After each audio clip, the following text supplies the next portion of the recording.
హర హర మహాదేవ శంభో శివశంకర హర హర మహాదేవ శంభో శివశంకర శంకర.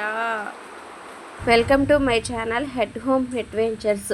కార్తీక మాసం రెండో రోజు పూజా విధానం అండి.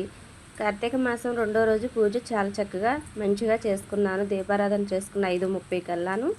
అట్లాగే వర్షం బాగా పడుతుంది. ఈరోజు స్నానం ఆచరించొద్దులే అనుకున్నాను, కానీ మనసు అన్నది అప్పలేదు.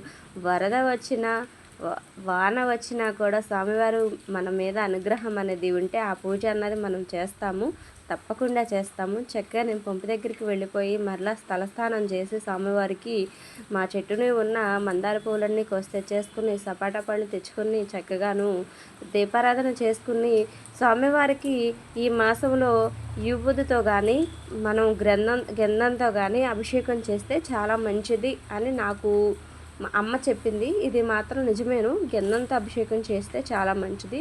నేను అలాగే గంధంతోనే అభిషేకం శివయ్య తండ్రికి అభిషేకం చేస్తున్నాను.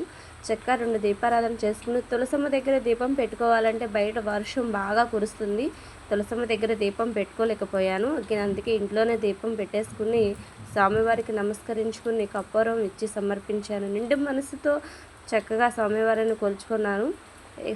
శివయ్య తండ్రి, తెలిసి తెలవక ఎక్కడైనా తప్పు చేసి ఉంటే నన్ను క్షమించు అని ఒక్కసారి అడిగాను.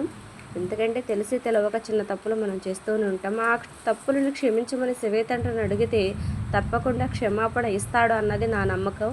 శివయ్య తండ్రి హర హర మహాదేవ శంభో శివశంకర, నీ దయలేనిది ఏమీ చేయలేమ శివయ్య.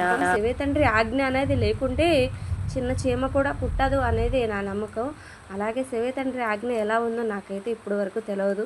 ఈ వర్షం చూసారా ఎంత బాగా పడుతుందో. ఆ వర్షంలో కూడా నేను పంపు దగ్గరికి వెళ్ళిపోయి స్థలదానం చేసేసి చక్కగా దీపారాధన చేసుకున్నాను.